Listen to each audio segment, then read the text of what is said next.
Buenas noches, amigos. De nuevo con ustedes, Luis Medina en Positivo. Gracias al equipo directivo y técnico de Anzoátegui Televisión. En especial a nuestro personal de dirección, productores, camarógrafos, asistentes, la gente de máster que hacen posible la magia de la televisión y que podamos compartir con ustedes nuestros comentarios y nuestras entrevistas.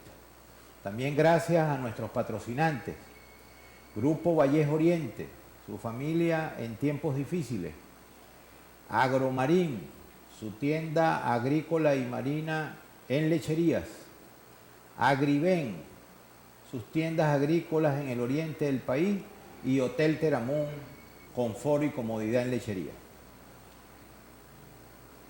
El programa de hoy tiene una connotación muy especial. Hemos dicho desde Luis Medina en Positivo que este es un programa para hablar de las posibilidades del país, sobre todo encaminado a la tarea, a la ardua tarea de la recuperación de la esperanza, que ha sido, pues, según el criterio nuestro, el gran golpe que ha recibido la sociedad venezolana. La pérdida de esperanza nos lleva a abandonar el país, a que los jóvenes se nos vayan, a perder la capacidad de lucha y a que el país de alguna manera vaya en retroceso. Y en esa tarea de la recuperación y del rescate de la esperanza, hoy estoy seguro que vamos a tener un maravilloso programa. Y eso porque consideramos que aparte de la pérdida de la esperanza, es decir, la pérdida de la esperanza es como la consecuencia de un problema que el país tiene en su composición política de una gravedad tremenda. Y es que la política se alejó de la ética, se alejó de la moral y se alejó del bien común. Y en los últimos años, yo diría, sobre todo en los últimos 20, pero quizás no escapando tanto, quizás un poco más allá, la política se ha ido encaminando a convertirse en Venezuela y en muchos países del mundo en, digamos, un instrumento de beneficio particular y grupal para algunos dirigentes políticos o para muchos dirigentes políticos.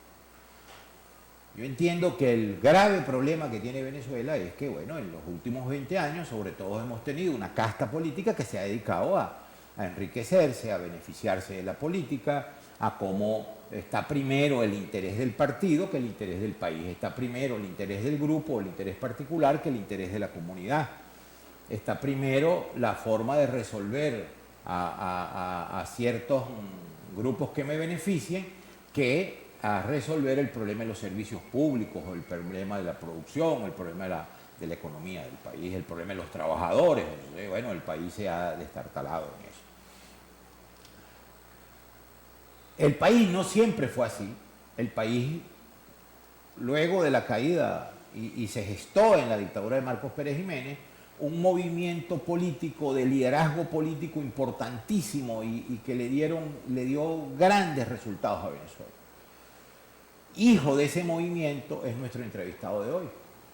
Nació en el fragor de la lucha universitaria en el año 57 y fue presidente de la Federación de Centros Universitarios en la Universidad Católica y además dirigente estudiantil fundamental,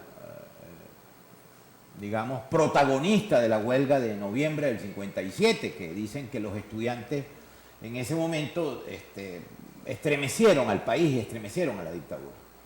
Por cierto, ese liderazgo estudiantil y político de ese momento, lo que hicieron fue una huelga, una marcha, no pusieron a los muchachos a que se enfrentaran con las armas del gobierno, con escudos de cartón, ¿okay? Arriesgando la vida, sino que fue un liderazgo serio donde los estudiantes salieron a manifestar. Desde el fragor de esa lucha en su condición de dirigente universitario hasta que se convirtió en candidato presidencial en el 88, frente a Carlos Andrés Pérez, en donde él y su partido obtuvieron, pues, la mayor cantidad de votos que pudo obtener la democracia cristiana en Venezuela. Ahora, ese candidato que era la alternativa para el cambio político y para adecuar el cambio político en Venezuela, en el 88 sucedió algo. La gente prefirió votar por Carlos Andrés Pérez. Aunque él era el líder joven, el líder nuevo, la posibilidad de la salida del país y de construir un nuevo país, y ya lo había hecho a través de una gestión parlamentaria en su condición de secretario general de COPEI, y que tenía una fuerza importante cuando se logró la descentralización, elección directa de gobernadores, elección de alcaldes, elecciones, sí, el país se democratizó, productos de propuesta bajo su liderazgo. El país no lo eligió. Yo digo, bueno, ese líder que aún nos acompaña es el doctor Eduardo Fernández. Bienvenido, mi querido amigo y maestro en la política y guía. Me ha servido de inspiración para acompañar mis luchas políticas. Desde que estuvimos juntos, cuando él asumió la Secretaría General Nacional de COPEI, me tocó compartir con él. Por cierto, no lo apoyé en esa convención interna, yo apoyé a Pedro Pablo Aguilar. Y cuando él llegó a la Secretaría General del partido, la verdad fue que desde ese momento nos convertimos en seguidores de su enseñanza política. Muchas gracias. Bienvenido, Eduardo. Muchísimas gracias, Luis. ¿Qué le pasó al país?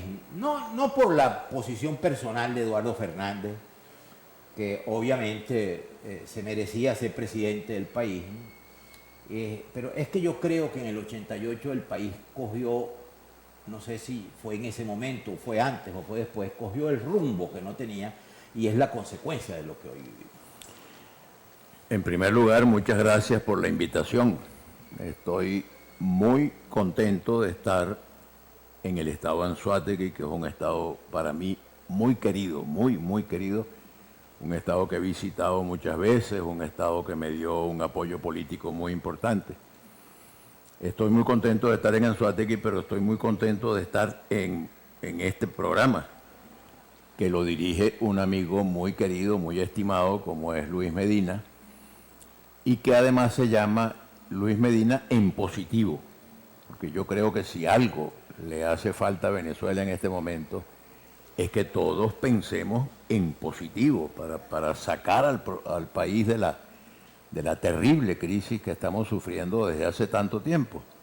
De modo que muy contento de estar aquí y en esta televisora de Anzoátegui, que es una televisora que representa confianza en el futuro de Venezuela y que apuesta por el progreso de Venezuela. Bueno, muy feliz de estar aquí. Y a propósito de la introducción que hizo Luis, ¿qué le pasó a Venezuela?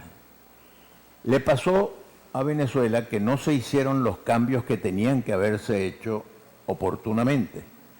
Yo hice una vez un discurso en el Congreso que lo titulé "El pueblo está bravo", y dije, tenemos motivos para estar orgullosos de la democracia que teníamos, pero teníamos asignaturas pendientes. Y yo me referí específicamente a varias de ellas. Una, no hemos profundizado la democracia. Fue cuando propuse la elección popular de los gobernadores, la creación de la figura de los alcaldes, la personalización del voto. Hay que mejorar la democracia y esas propuestas felizmente se aprobaron. La segunda propuesta era que no habíamos logrado resolver el problema económico del país.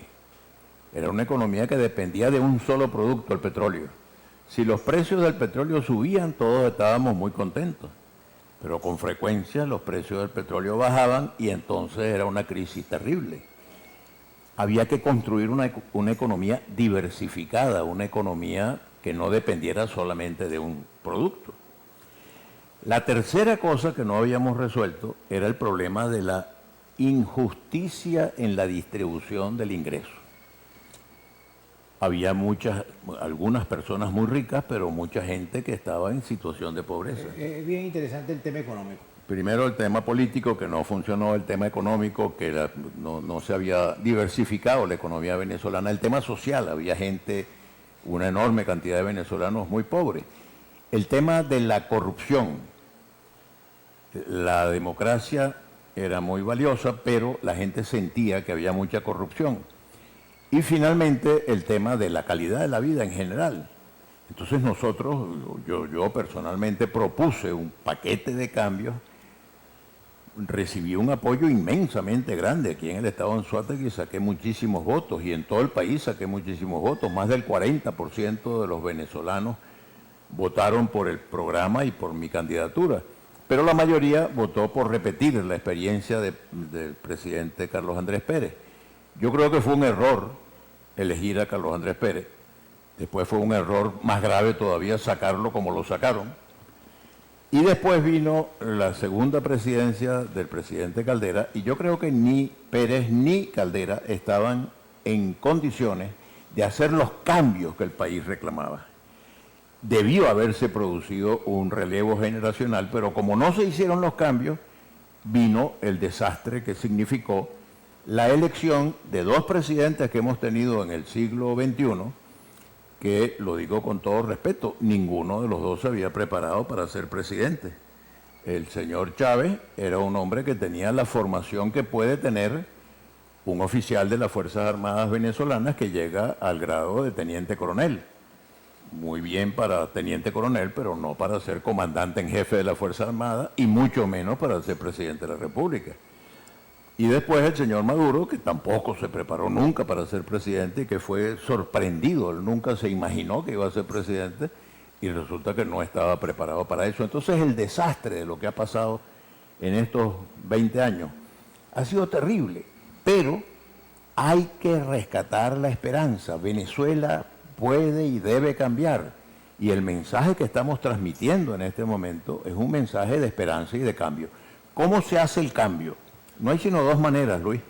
O por la violencia, eso fue la manera como se cambió siempre en Venezuela por 200 años y fue una tragedia, o por la vía civilizada, que es la votación, los votos, la participación electoral. Es verdad que no hay condiciones 100% favorables, pero de todas maneras las condiciones no se mendigan, las condiciones se conquistan, como lo hicieron los chilenos para salir de Pinochet, como lo hicieron los polacos para salir de la dictadura comunista de Jaruzelski. Hay que conquistar a través de los votos un destino mejor. Yo me reuní con unos amigos hace un ratico en una población muy querida que se llama Guanta, en el municipio de Guanta, del estado de Anzoátegui, y les decía, los problemas de Guanta se resuelven cuando la gente de Guanta elija un mejor alcalde y elija unos mejores concejales. Los problemas de Anzoátegui se van a resolver cuando la población de Anzoátegui elija un mejor gobernador, un consejo legislativo regional que colabore y podamos tener un mejor gobierno regional. Y el problema de Venezuela se va a resolver en el momento en que cambiemos al gobierno. Yo creo que es importantísimo que haya un cambio de gobierno, que el señor Maduro se vaya para su casa. Nadie está diciendo que se vaya a empujones o que se vaya atropellado por un golpe militar o por una invasión extranjera, no, por la ruta electoral, es la vía electoral la que nos puede conducir a un cambio importante. Ahí podemos, entonces, de tus planteamientos podemos identificar como dos vertientes. Primero, parece que el país tiene mora en el tema de los cambios. Sí. Es decir, desde hace 30 años, que además teníamos un país en los cuales ahora solemos decir que éramos ricos y no lo sabíamos. Éramos felices. Y no lo sabíamos. Es decir, pero que ese país, que además tenía crecimiento, tenía una situación económica, por supuesto, mucho mejor que la que está, y una situación política también bien importante, tenía que irse ajustando porque obviamente las sociedades quieren ir mejorando. Y si están bien, quieren estar mejor cada día. Y ese mensaje que tú dabas en el Congreso, decir, bueno, la gente está exigiendo cambios, vamos a darle los cambios. Bueno, ese cambio, después la misma gente se omnibuló con una propuesta, no porque hayan elegido a Carlos Andrés Pérez porque era un mal presidente, sino porque de repente no representaba el cambio que necesitaba el país, o por lo menos no lo entendió, o no estaba en las circunstancias políticas. Y luego que ese cambio político, que por cierto en esas elecciones del 88 no te benefició, tenía que ser por la vía electoral. Así es. Y que hay que respetar a la decisión del pueblo. Entonces, por un lado, instruyo o recibo de ti la información que no se han completado esos cambios. No solamente no se han completado, sino que se ha agravado cada uno de esos 5 que nosotros... Por ejemplo, había corrupción, nada que ver como el tamaño de la corrupción. Había una situación económica que no era satisfactoria, la situación económica... Pero éramos ricos comparados. Claro, y teníamos... Con 4 bolívares comprábamos un dólar. Y el que tenía un marrón, entonces hacía el mercado. 100 bolívares era una fortuna. Así es. Pero además, no hemos hecho los cambios, ¿verdad? Pero además, esa comanda o ese ideario tuyo dice, debemos respetar la vía democrática, es decir, debemos lograrlo por la vía democrática. Entonces, por la vía democrática, entonces ahora hay sectores importantes del país que dicen, no, que eso no es la vía, que la vía es la invasión, que la vía es un golpe militar, que la vía es una vía de fuerza, la sublevación popular. Entonces, el país tiene que rescatar eso. Y yo quiero rescatar un tema, que después de tanto tiempo tú te mantengas en esa lucha. ¿Por qué tú te mantienes en esa lucha? Porque yo sueño con que Venezuela sea un país moderno. Yo he dedicado mi vida, Luis, a luchar porque Venezuela tenga democracia política, porque Venezuela tenga progreso económico, porque Venezuela tenga igualdad social, que había igualdad de oportunidades para todos los ciudadanos, porque Venezuela tenga una educación de primer mundo y una salud de primer mundo, servicios de primer mundo.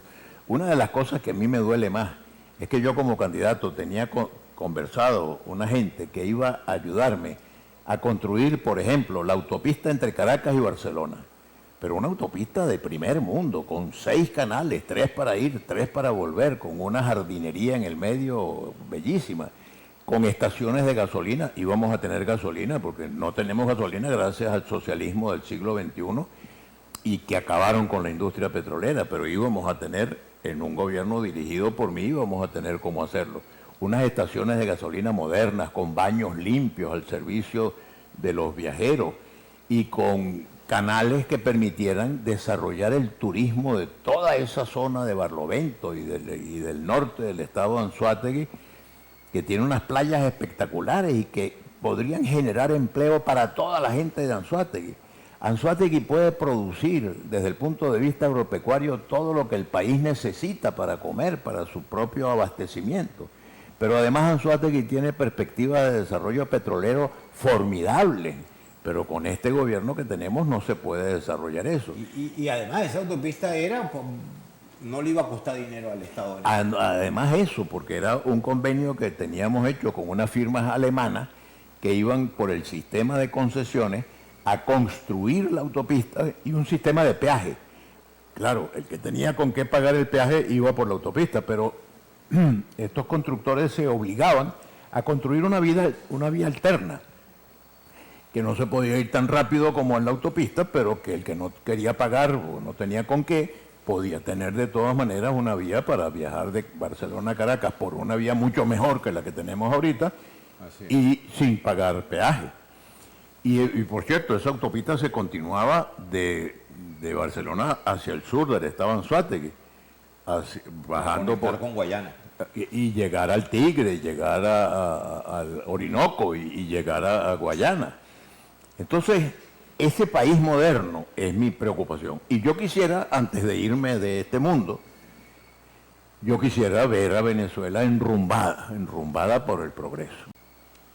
Bueno, una de las virtudes del entrevistado de hoy es que, a pesar de las vicisitudes, él es un ejemplo digno de la constancia en la lucha y de la perseverancia. A pesar de que sus propuestas, que eran las propuestas adecuadas y que necesitaba el país, no han sido oídas. Más por el contrario, el país cogió otro camino. Él no se cansa de esas propuestas, él no se cansa de seguir en esa lucha. Ahora bien, ya el panorama del país, las razones, las causas, ahora tenemos un país por delante, tenemos un gobierno que definitivamente yo creo que el señor Maduro ya no está gobernando, no está en condiciones, es decir, tiene una situación muy dura, ¿no? Ya no sostiene al país. Cuando vemos el tema de los planes y el tema de la guerrilla y de Apure, es decir, nos damos cuenta, el tema de la economía, ellos decían que no podían, que era imposible, que llegó un vocero del gobierno muy calificado a decir que si ellos devaluaban, que si ellos convertían, daban libre convertibilidad del dólar, lo iban a tumbar, y resulta que la gente Yo en estos días lo analizaba con un entrevistado, es decir, la sociedad venezolana los obligó a que utilizaran el dólar como moneda, prácticamente como la moneda de cambio del país. Ahora, ¿qué hacemos, Eduardo? ¿Qué le podemos decir a ese joven o a ese adulto que está ahí, que nos ve y que no se quieren ir del país y que necesitan? ¿Habrá un camino para que nosotros recuperemos? Luis, me parece que has planteado el tema muy bien. No quedan sino, digamos, como tres opciones. O nos resignamos y nos quedamos en la casa y nos olvidamos que pase lo que sea. Esa es una posición. Segundo, seguimos confiando en soluciones mágicas. O sea, que va a venir un golpe militar que va a resolver problemas. O que va a venir una invasión extranjera. No, ni golpe militar ni invasión extranjera van a resolver nada. Creo que cualquiera de las dos opciones lo que haría sería agravar más la situación. Entonces, no queda sino construir una solución civilizada, inteligente, pacífica, democrática. Demostrar a los venezolanos que a estas alturas del siglo XXI apostamos por la inteligencia, por el diálogo, por la búsqueda de soluciones. ¿Qué tienen que hacer los ciudadanos en el estado Anzoátegui, que es donde estamos y donde tú, Luis, tienes un programa que es tan bueno? Yo lo sigo desde Caracas, pero me parece que estás haciendo una excelente televisión y que tienes unos excelentes invitados. Bueno, esto es una contribución al futuro del país. La gente más seria y más responsable de Anzoátegui deberían estarse reuniendo en este momento para decir: el 21 de noviembre tenemos que elegir un gobernador o una gobernadora para el estado Anzoátegui. Vamos a ver a quién le pedimos que ponga su nombre a la orden. Puede ser un señor que tiene un negocio, puede ser un señor que tiene una barbería, puede ser un señor que tiene una empresa de X o de H, un profesional. Un académico. Un académico. Bueno, en cada consejo municipal vamos a buscar el mejor ciudadano de este municipio y pedirle que ponga su nombre a la orden. No por vinculación partidista, porque esto creo que es un error de los partidos, que tiene que ser un militante del partido para que nosotros lo respaldemos.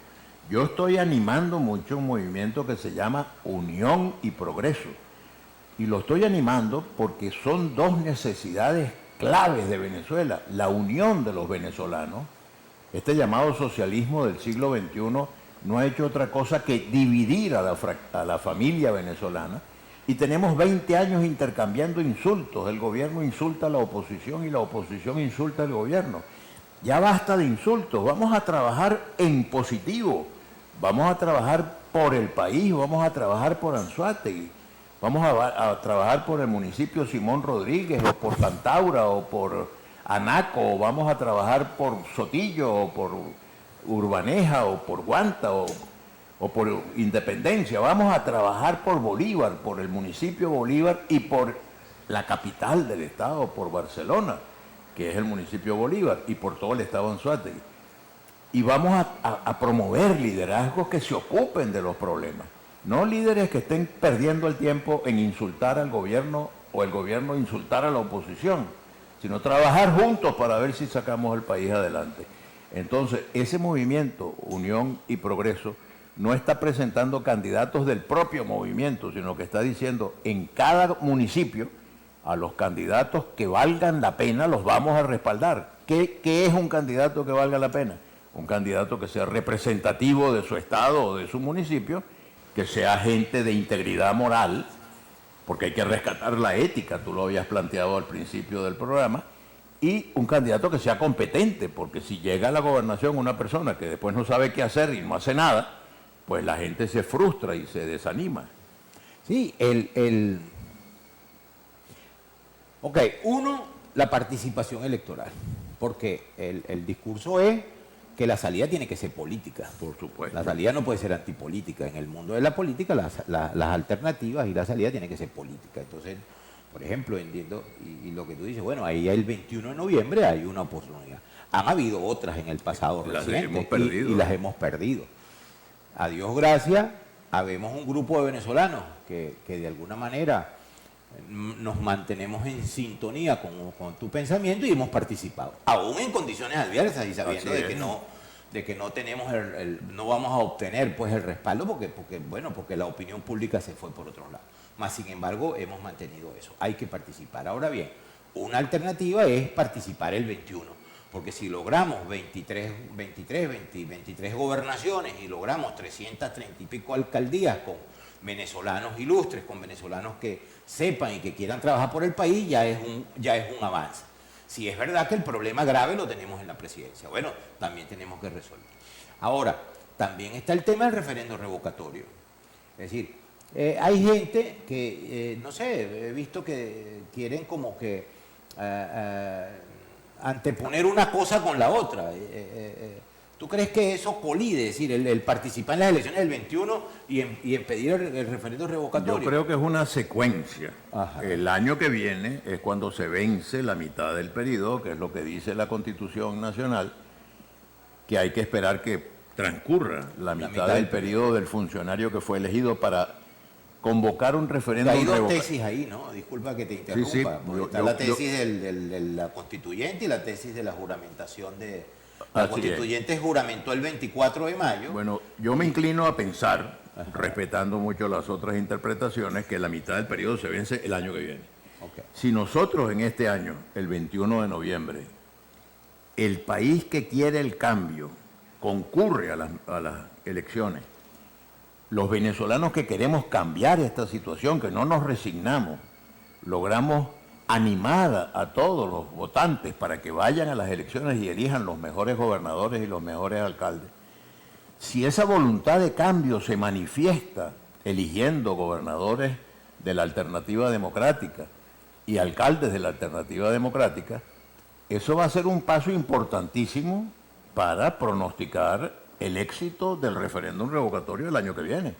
Y que cuando se convoque el referéndum revocatorio, con todo respeto, es una cosa que está en la Constitución, diga, ¿usted quiere que siga el señor Maduro y sus políticas o usted quiere que haya un cambio en el gobierno nacional? Tuvimos la oportunidad de cambiar el año 2018. Desgraciadamente no fuimos capaces de construir una alternativa de unidad nacional que moviera al electorado a votar. Y después tuvimos la oportunidad de elegir una Asamblea Nacional de cambio, comprometida con el cambio. Tampoco fue el electorado, la gente se quedó en su casa y el gobierno se cogió la Asamblea Nacional. Pero ahora sí tenemos el 21 Ahora tenemos el 21 de noviembre la oportunidad de dar una señal y después ganar el referéndum.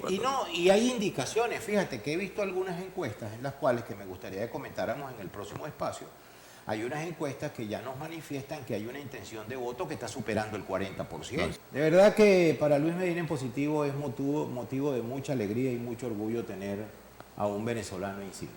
Yo le doy gracias a la Providencia porque contemos con Eduardo y vamos a contar por mucho tiempo más porque aquí estamos y aquí estamos conversando y ahí ustedes se pueden dar cuenta de cuál es la condición personal y de lucidez que tiene Eduardo. Aquí hay venezolanos y hay muchos. Lo mejor que tiene el país son los venezolanos. Son la gente venezolana. Ahora bien,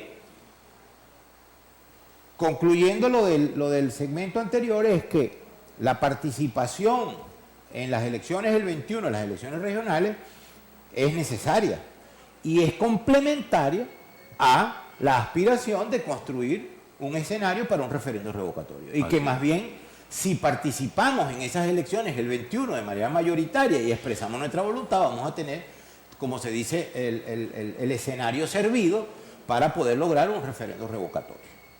Eso le daría una alternativa, porque entonces hay que decirle a la gente, porque la gente lo que nos dice es, bueno, pero ¿cuándo viene la salida? Hay caminos, porque el problema es que muchos compañeros que inclusive han militado en la oposición, y yo no los catalogo como, digamos, de manera grosera, ni mucho menos, ni ofensiva.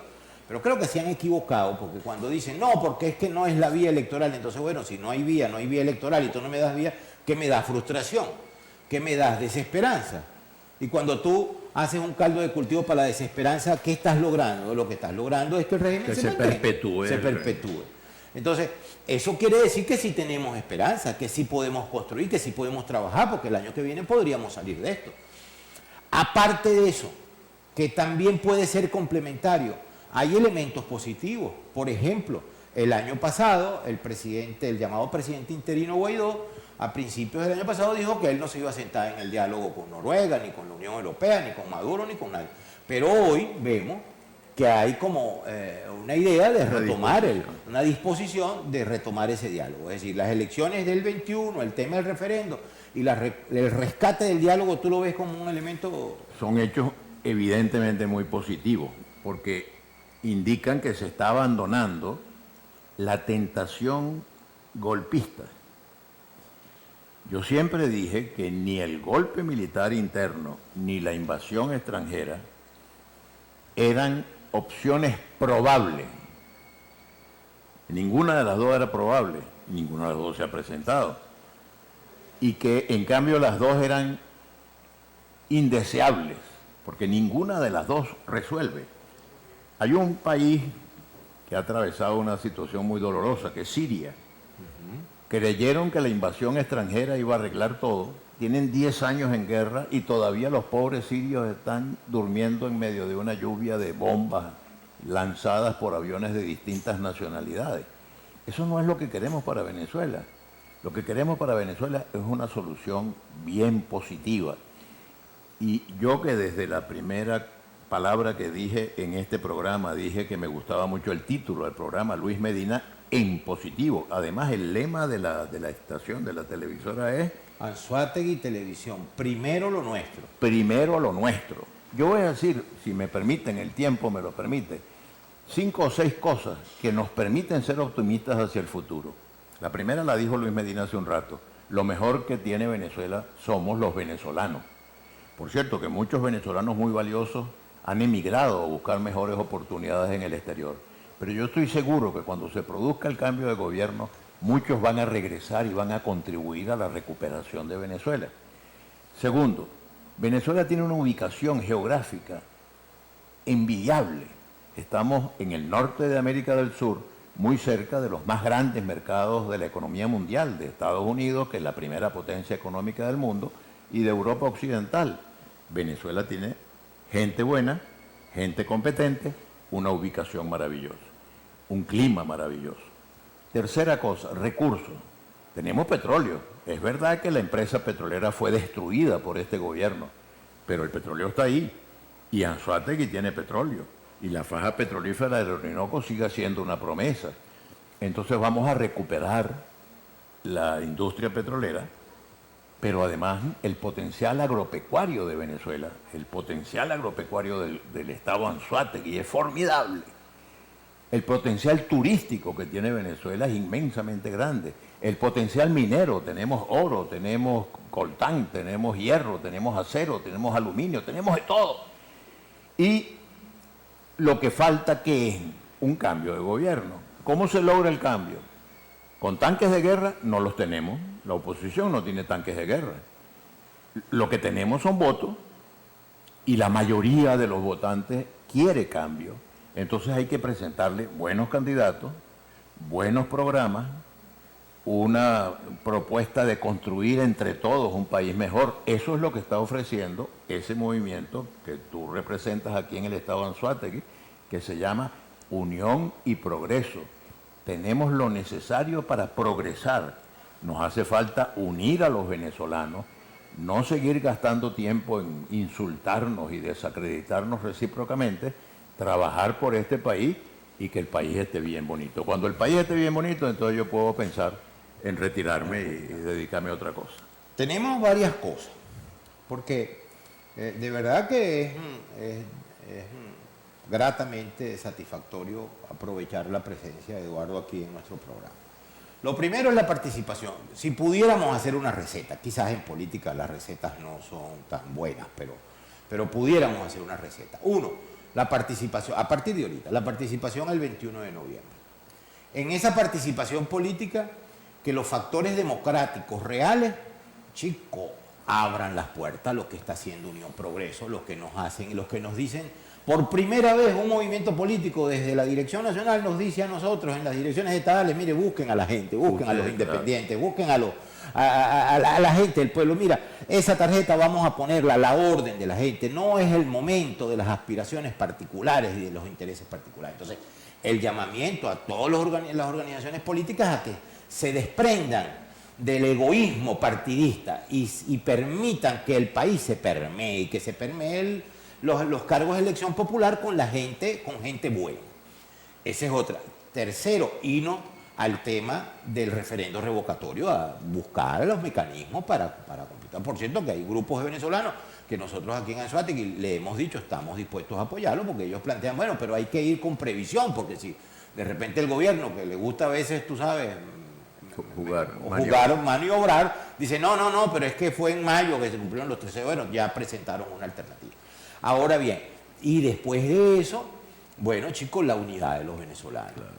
Y como corolario de todo eso, bueno, las capacidades de los seres humanos que hay en Venezuela, la capacidad de los hombres y mujeres venezolanos, de los que están en Venezuela y los que están afuera, y los recursos naturales que tenemos. Fabuloso. Venezuela tiene todos los recursos, igual que Anzoátegui, todas las posibilidades. Nosotros hemos dicho en Anzoátegui, Eduardo, Anzoátegui tiene todo para ser el estado más importante de desarrollo económico de América Latina. Tenemos petróleo, tenemos paseturismo, tenemos agricultura, tenemos minería, tenemos de todo. Solo falta que nos pongamos de acuerdo, por Dios, que dejemos la diatriba. Un mensaje final, Eduardo, a toda la audiencia televisiva que tenemos de Luis Medina en Positivo. Un mensaje de cambio. Tenemos que cambiar esta tragedia que estamos viviendo. Un mensaje de esperanza. No nos dejemos arrebatar la esperanza. Hay mucha gente que le dice a uno, no vale la pena lo que tú estás haciendo. ¿Qué vas a buscar tú viajando para Barcelona desde Caracas con esa autopista tan deteriorada como está, con esas alcabalas, con esa cantidad de problemas que te vas a encontrar en el camino? No, vale la pena luchar por Venezuela, vale la pena. Dentro de unos días, el 24 de junio, vamos a celebrar los 200 años de la Batalla de Carabobo. Bueno, la Batalla de Carabobo fue para completar lo que había empezado muy civilmente con el 19 de abril de 1810 y con el 5 de julio de 1811. Pero la tarea está pendiente todavía, porque esa generación luchó por independizarnos de España y construir una república democrática. Ahorita no somos república ni somos democráticos, pero podemos serlo. Mi invitación al final de esta conversación tan grata que he tenido con un amigo a quien estimo tanto y aprecio tanto como Luis Medina, es vamos a trabajar juntos para cambiar a Venezuela y para poner un país que le ofrezca buenas oportunidades a todos sus hijos. Gracias, amigos, gracias, Eduardo, gracias a todos, Dios los bendiga. Nos veremos pronto, de nuevo.